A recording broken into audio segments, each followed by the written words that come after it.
Video ini hanya berbentuk hiburan semata-mata, tiada niat untuk mengejutkan atau menakutkan sesiapa. Sekiranya anda takut, tontonlah di siang hari.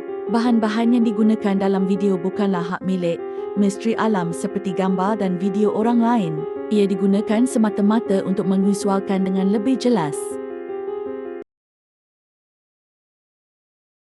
Gembira melihat ahli keluarga datang, baik Nazri maupun Akil sudah terlupa untuk membuka kunci almari di mana Azam ada di dalamnya. Sebaik mengambil beg masing-masing di asrama dan kerana mahu cepat, keduanya bergerak pantas dan menuju ke kereta masing-masing sehingga terlupa bahawa Azam masih tidur di dalam loker almari.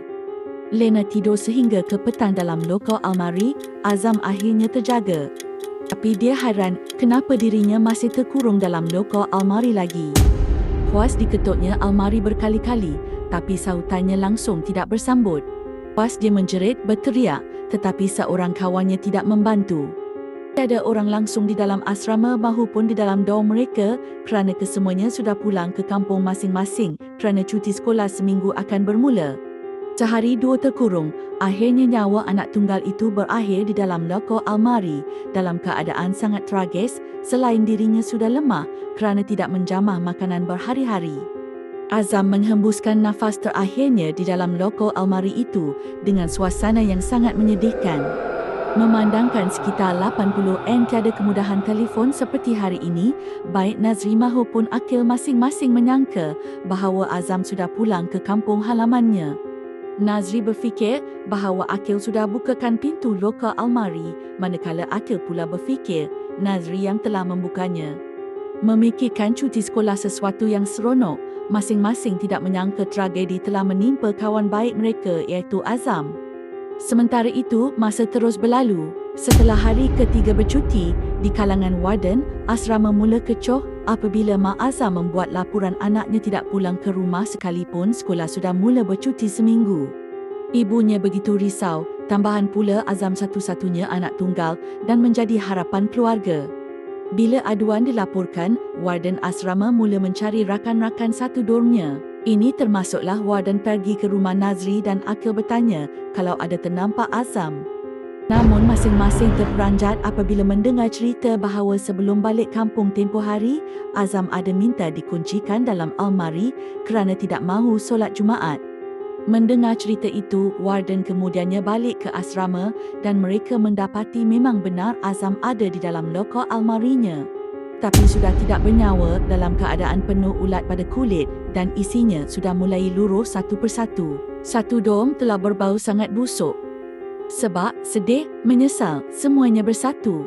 Nazri dan Akil tambah-tambah lagi kerana mereka tidak menyangka bahawa rakan baik mereka akan meninggal dalam loker almari tersebut dalam keadaan begitu. Jenazah anak tunggal itu selamat dikebumikan di kampungnya. Dorm dan loker almari arwah juga telah dibersihkan dan dibiarkan dalam keadaan loker almari kosong.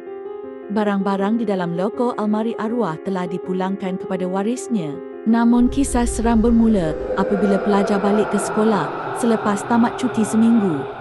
Malam pertama di asrama, ramai yang mula ketakutan apabila baru mendapat tahu cerita sebenar pemergian kawan dorm mereka dengan keadaan yang mengerikan. Kejadian mula berlaku pada tengah malam di dalam dormnya itu. Mereka mendengar ketukan bertalu-talu dari dalam loker almari arwah. Dum, dum, berkali-kali sebelum ketukan itu melemah. Pelajar mula ketakutan dan ada melarikan diri ke dorm sebelah. Salah seorang dari pelajar tingkatan 5 di dalam dorm itu kemudian membuka pintu almari tersebut tetapi kosong. Setelah melihat loker almari itu kosong, mereka semua cuba untuk tidur semula walaupun dalam hati mereka memikirkan macam-macam. Menjelang tengah malam, bunyi ketukan semakin kuat sehingga mereka mendengar suara menangis mendayu-dayu. Kenapa kau tinggalkan aku dalam almari? Kata suara itu berulang-ulang. Baik Nazri dan Akil serta ramai lagi tahu bahawa suara itu sama seperti suara arwah Azam. Setelah mereka tidak tahan diganggu, salah seorang dari dalam dorm mereka telah pergi ke rumah warden dan menceritakan hal yang berlaku. Malam itu juga warden telah memanggil ustaz untuk membersihkan kawasan dorm itu. Tapi suara itu tetap terus ada walaupun kawasan itu telah dibersihkan dengan ayat-ayat suci Al-Quran.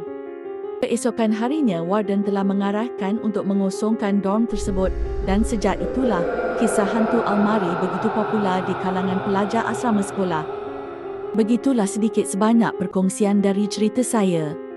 Jika anda ada cerita-cerita yang menarik, boleh kongsikan di ruang komen dan nantikan perkongsian cerita seterusnya.